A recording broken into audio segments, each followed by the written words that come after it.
Hello and welcome to The Bottom Line here on TVP World. This is where we unpack some of the main business and economic stories of the day.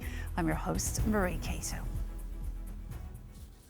Tuesday witnessed the conclusion of the European finance ministers meeting in Brussels, and what is usually a very sedate affair carried big consequences for our Central and Eastern European region. For starters, the ministers gave their final nod of approval to the idea of not including some of the defence spending in deficit calculations, a measure that will benefit Poland and a trove of other countries. What's more, ministers also said yes to Bulgaria adopting the euro on January 1st, 2026. On the bottom line today, though, we'll focus on Romania, which has escaped being locked out of cohesion funds due to fiscal woes. Our own Jan Kennedy has more. The Council of the European Union made a decisive statement on Tuesday. Romania must put its finances in order by 2030. This is an important and positive step towards complying with a new excessive deficit procedure recommendation, provided that all measures are fully and swiftly legislated and implemented. We will monitor progress closely and come forward with our assessment in autumn. Romania has found itself in trouble after its public deficit ballooned to 9% of GDP last year, the highest level in the European Union and 3 times the level considered safe. This has forced the government to embark on a mission to cut public spending. Officials expect the biggest inflows to come from the VAT hike, more than 1.2 billion euros in 2025 and 4 billion in 2026. Delaying public sector wage increases will save 3.55 billion, while higher excise duties are set to add 1.3 billion through 2026. The proposed cuts were met with backlash from the public, with Romanian health and education workers taking to the streets in protest. Here in the health department, they cut the bonuses down to 60 euros, but with the VAT increase, everything will be more expensive. The purchasing power will decrease and it will take us back 10 years. Prime Minister Ilie Bolojan defended the measures, saying they were essential to maintain investor confidence. He warned of severe consequences if Romania were downgraded from the current BBB- to junk status.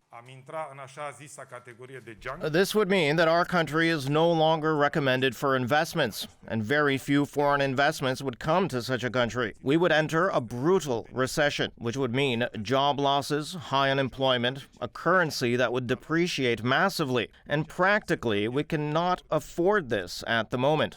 But economists say that Bolojan's claims about the country going bankrupt are somewhat exaggerated. I do not expect the Romanian government to go bankrupt even if they continue with relatively high deficits. But the weakening of the currency because of high current account deficits and cutting the rating and so on, all of those were and are still credible possible risks for Romania. To make matters worse, the central bank decided to keep interest rates in the country at the highest level in Europe, out of fear of the inflationary pressure that tax hikes could have. The government wants to pass them as soon as possible and has opted for a procedure which opens it up to a no-confidence vote in Parliament, which it will likely survive. So as we can see, the new Romanian government has been praised for taking decisive action to deal with public finances. To discuss what lies ahead for Romania, we bring in Sebastian Buhai, associated researcher at the Stockholm University Swedish Institute for Social Research and research visitor at Centre pour la Recherche Économique et ses Applications, a Paris-based think tank. Hello, and thank you very much for joining us. Hello, and thank you, or dziękuję bardzo, for inviting me. Well, we're very happy to see you and have you with us. I want to begin with the ECOFIN Council's recommendation for Romania and that it takes effective action to reduce its deficit by mid-October this year and to bring its excessive deficit procedure to an acceptable level by 2030. This sounds quite ambitious given the current situation. In your opinion, is that realistic? Yeah, well, obviously this had to be done a while ago. So Romania has been pursuing pro-cyclical rather than counter-cyclical measures for many years now. We've been the only country having twin deficits, current account deficit and fiscal deficit, for the past 3 decades or more. So it's not a surprise that now we have this austerity shock that had to be implemented. I think part of this is doable. Ambitions, as you said, are quite high here. And it's very important to convince the population that this is doable, and especially to not exaggerate in any way, because you can implement this in a painful but sustainable way, but you can also implement it completely crazily. And we've had such previous measures back in 2008, 2009. People have been knowing this, so there's no wonder now that they are again protesting, and I can completely understand my co-citizens from this point of view. Well, you say this. You say Romanians are protesting. Obviously, the past year has been a little bit difficult, should we say, especially keeping in mind the elections, of which there have been a few, to say the least. Is there a chance that the Romanian public discontent might actually derail the fiscal measures that the Romanian government needs to implement, and perhaps the country might end up like Greece?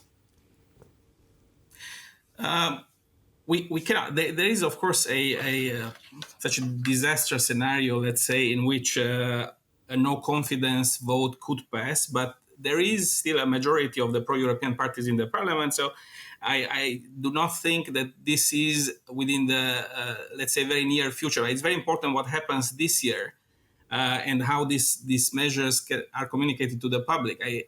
Right now, for instance, the extreme Our party, the extreme right, is gaining a lot of support. They increased at 40% in the latest surveys, and they will continue to induce this kind of non-confidence votes to test whether the government can fail or not. So it's very important that there is not such a public backlash, and I believe it's also important for the decision makers to actually show competence right now. So, for instance, and I just take one of the many measures, I do not think that cutting the merit scholarships for the pupils is the right way to start. So there are many measures which are, of course, controversial and for many segments of the population, but if you hit the education or the health or the infrastructure, which were already disastrous before doing other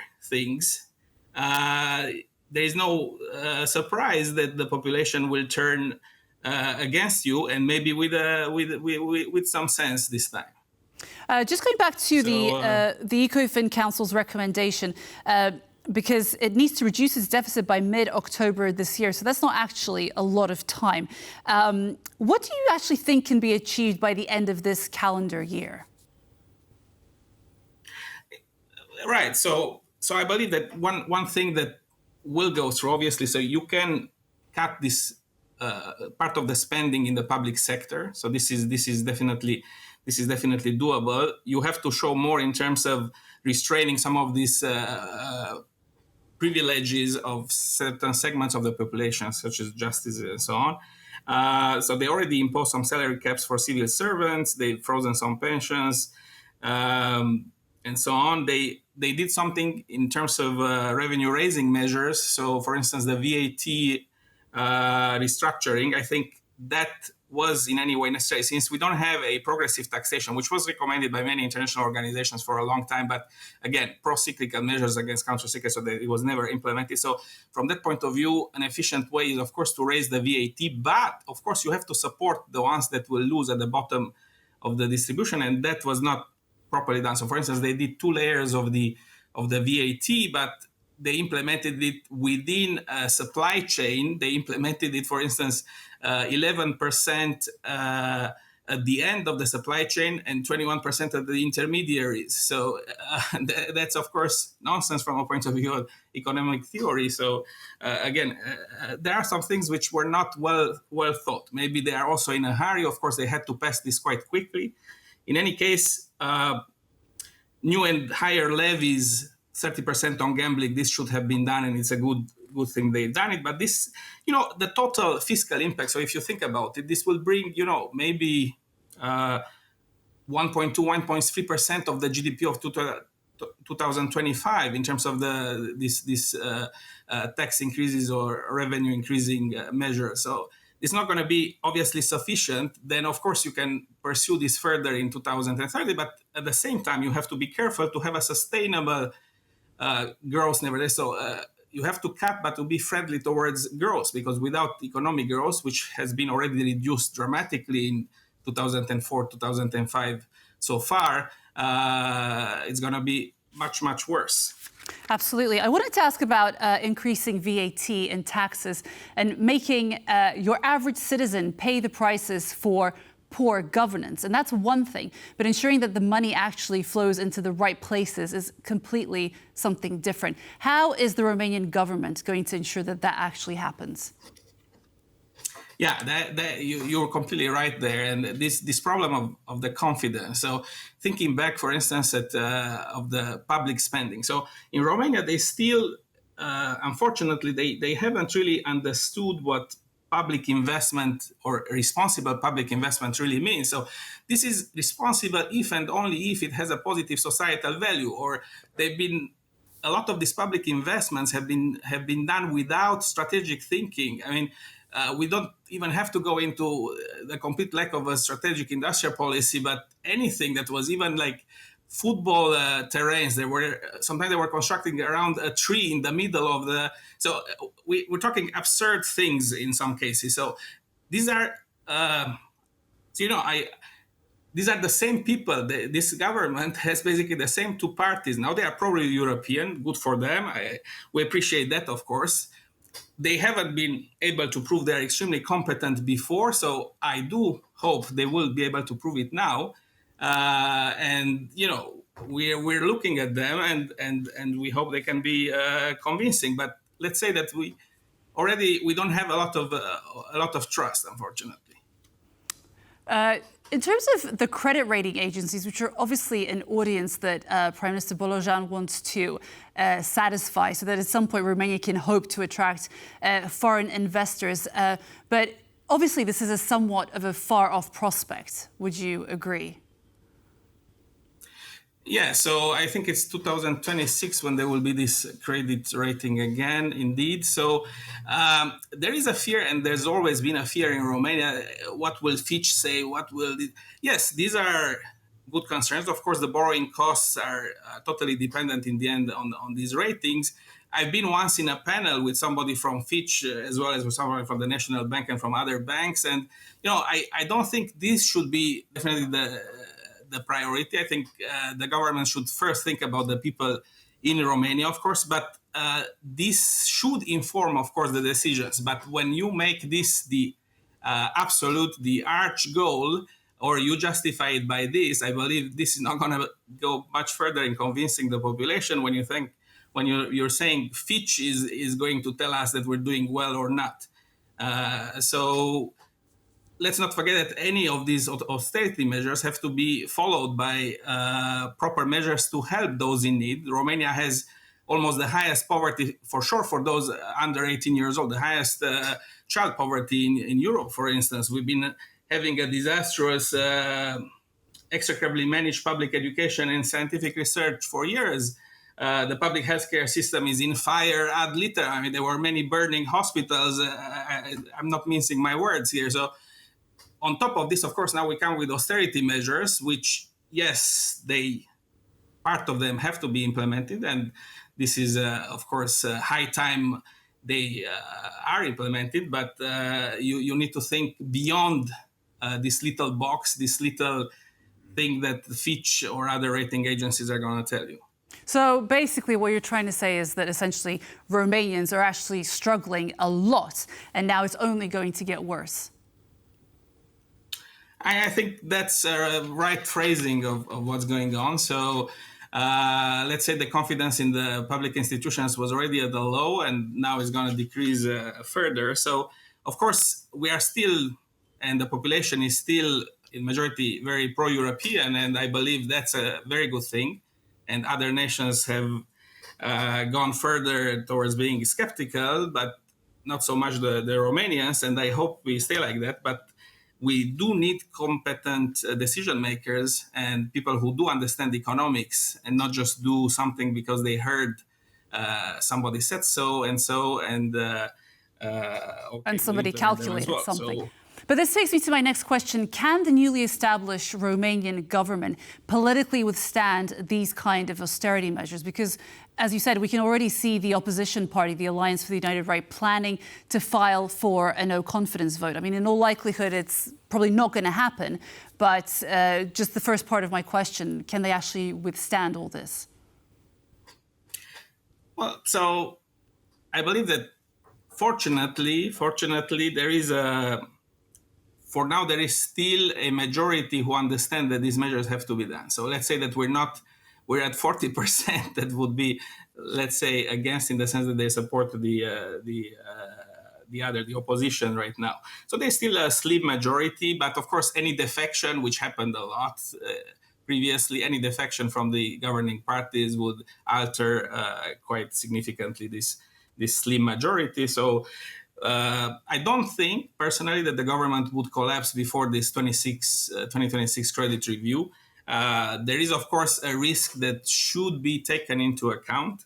Now, I believe that they need to hurry up a lot also with structural measures at the same time. So it's not enough to just implement these austerity measures, but there are some problems actually that explain why the growth stalled whatsoever. So the idea is that you have structural gaps since ever that were not tackled, and if you don't do anything about that, so low public investment ratio, the rule of law remains weak. So we are since ever we didn't understand really that what it means to be pro-business or pro-commerce or pro-business, and whether people really understand that you cannot favor any of the business. So you can be pro-market, but shouldn't be pro-business, a la, say, Berlusconi. We're not so far from Italians from that point of view, after all.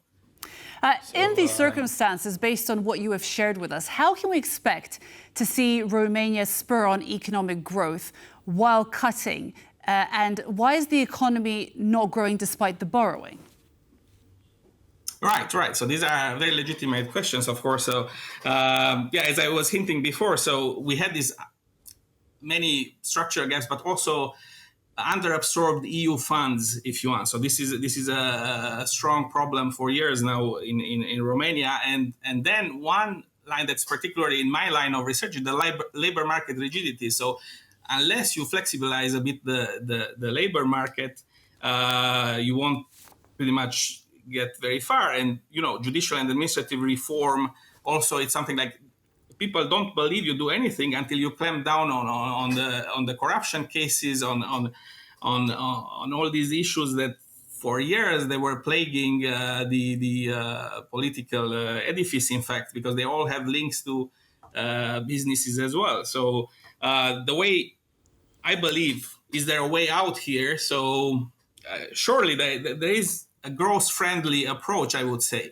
And I even myself, I wrote something about this. I mean, I asked the presidential candidates before the elections were over to answer a set of questions. Of course, nobody bothered, but nevertheless, they were taken over by some newspapers and so on. So I said, look, I believe that for 2030, we should be built on this sort of three pillars: human capital, investment and social equity, then of course productive, green and digital economy. Romania is the furthest away from a green economy as possible. I mean, 75% of the Romania's population actually are subject to no severe pollution on continuous basis, not to mention that it's non-conform to the water regulations, only in proportion of 6%, and they have a lot of open cases in court with the European Commission and so on. So these are things that maybe you don't know all the details, but we're very far from what we're supposed to, the path towards a green economy. And of course, an efficient, democratic and inclusive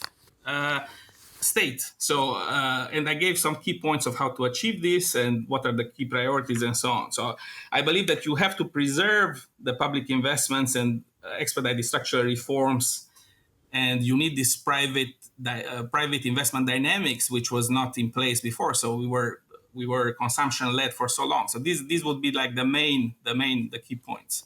Okay, Sebastian Buhai, Associate Researcher at the Swedish Institute for Social Research at Stockholm University. It's been great speaking to you. Thank you so much for your insight today. Thank you very much for looking into this, and well, continue like this, and I hope we can do something about it. Thank you very much again. Thank you so much for your insight. Thank you. And that concludes The Bottom Line for today. I was your host, Marie Cato. We bring you the best of regional business Monday to Friday at 5:10 CET on TVP World. And in the meantime, for the latest in regional business, follow us on X and on tvpworld.com. Goodbye.